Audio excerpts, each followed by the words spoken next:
Hello, I'm Dr. Vanita Rattan. I'm a doctor, but also a cosmetic formulator specifically for skin of color. Today's video is such an important one. Is there any difference between SPF 30 and SPF 50? Is it worth the difference in money? Does anything give 100% UV protection? Is there any such thing as SPF 100? And at the end, my recommendations for skin of color. And don't forget, all my videos are non-sponsored. I don't accept payment from any company. And that's very important because our skin of color family needs one library they can go to, and you know it's evidence-based information. Don't forget, I am in the comment section for 1 hour at the launch of every single YouTube video. So when you subscribe, hit that bell, the notification bell, so you know to come and ask me your questions down below. You can also ask me questions on my Instagram, that's Dr. Vanita Rattan. You can also ask me on TikTok, which is also Dr. Vanita Rattan, or on Facebook. We have a private Facebook group called Dr. V Sock Family. If you are a big skincare enthusiast, do get your hands on a copy of Skin Revolution available on Amazon. It's a book that I've written, published by HarperCollins, and it's my love letter to my skin of color family. So without further ado, let's dive right in.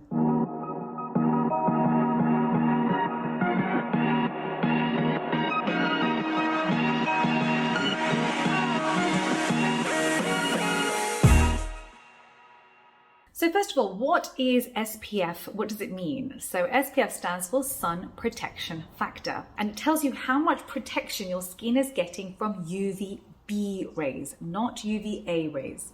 Don't forget, UVA rays lead to aging and cancer, UVB rays leads to burning. So what it tells you is how many times longer it would take for your skin to redden in the sun wearing the sunscreen versus not wearing any sunscreen. So for example, SPF 50 would take 50 times as long for you to burn wearing SPF 50 than not wearing any sunscreen at all. And SPF 30 would take you 30 times as long to burn in the sun than not wearing any sunscreen at all. So SPF 50 allows 1/50th of the ambient UV radiation to hit the skin. And SPF 30 allows 1/30th of the UV radiation to hit the skin. Now, it's important to note that no sunscreens give you 100% protection from UV rays. So there are other things that you can do to help yourself. For example, wide-brimmed hats are very important. Also your anti-melasma sunglasses. So these are the ones that I literally made for myself because I get melasma. And I tend to wear them especially on the beach. So if I'm lying out, and I will usually have shade, and I'll usually have a hat, and I'll usually have my sunglasses, and they are large. I'm going to tell you straight off, they're large. I have a very small face and they are large, and what I wanted it to do was to protect my zygoma area, so that's my cheekbone area. I generally don't use these if I'm going for long walks, if I'm going to be sweating a lot, but if I'm lying in one position and I know that UV is hitting my skin, then that's when I'm going to really wear these.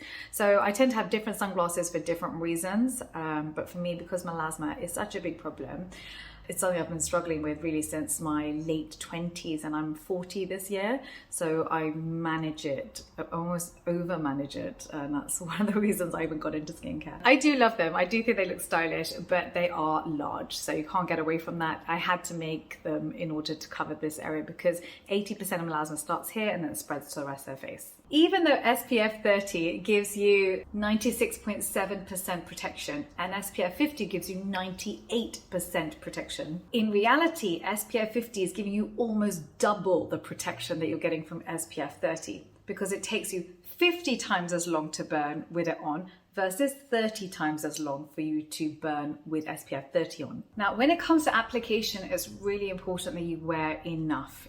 Otherwise, you're not getting the rating that it's saying on the bottle. So for the face, for example, you want to be using 1/4 to 1/2 teaspoon. So I'll give you an example. This is Inzincable. This is our Dr. V range. This is a mineral SPF 50 for skin of color. In here is Blue Shield Protection, Niacinamide, and Stem Cells for anti-aging. So for me, anti-aging is a big thing now that I'm hitting 40. But basically, you're looking to apply 1/4 to 1/2 teaspoon on the whole face. Ideally, go for one that has no white cast, because otherwise you're not going to, want to reapply it, and you have to reapply every 2 hours. Even the ones that say water resistant, you have to reapply every 2 hours. Also, make sure you are looking for broad spectrum. So what does that mean? That means you're looking for PA with 4 pluses. The reason is that UVA rays are not measured by the SPF rating. So you need a separate rating for the UVA rays.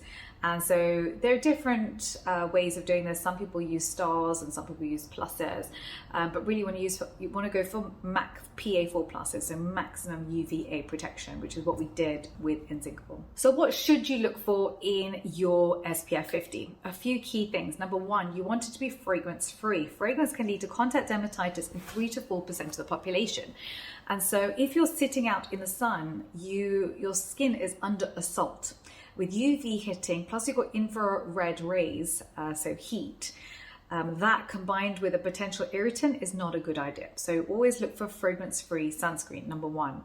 Number two, if you're pregnant, then make sure you're wearing a mineral SPF 50 with zinc oxide.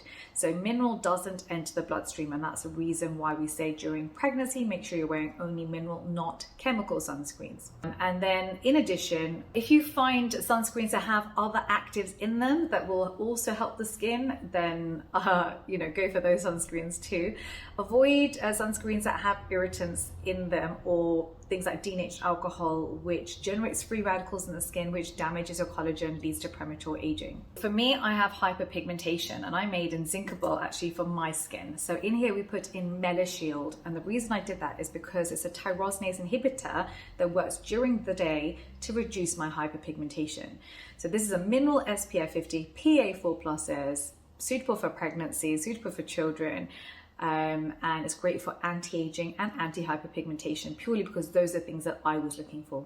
Now, in terms of my recommendations, if you're looking for a good mineral sunscreen, I do love Color Science. So it's mineral SPF 50 and it's tinted. So I recommend that one. The other one I actually like is Ultraviolet. Is mineral SPF 50 broad spectrum, but go for the fragrance-free one. It doesn't have any other actives in it, so it's not going to help you with anti-aging or anti-hyperpigmentation.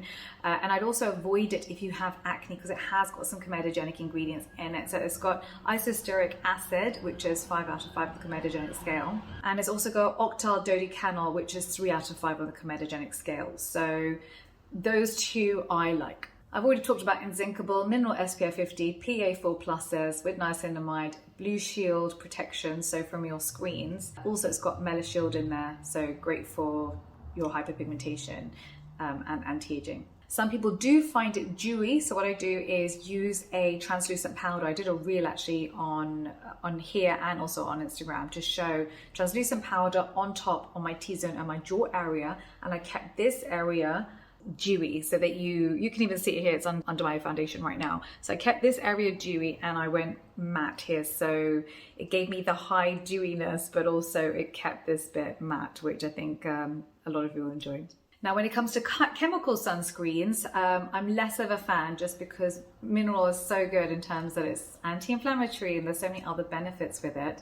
It's great for sensitive skin, it's great if you have eczema, it's great for children. But if you do prefer a chemical, and some people do prefer chemical because it's cheaper, it is far more accessible. There are a lot fewer mineral sunscreens on the market because it is so expensive to manufacture. Imagine you're looking at zinc oxide, a metal oxide, at say 16, 17, 18% of the solution, which is a lot, and that is expensive. So it's a lot more affordable buying chemical. It does enter the bloodstream, which is why I'm not a huge fan of it. But there are a few that are fragrance free at least. And so I want to recommend those two. One is Paula's Choice, and the other one is Bondi Sun Fragrance Free SPF 50. I hope you found today helpful. If you've got any questions, please do write them down below, and I can't wait to read them. Take care. Bye.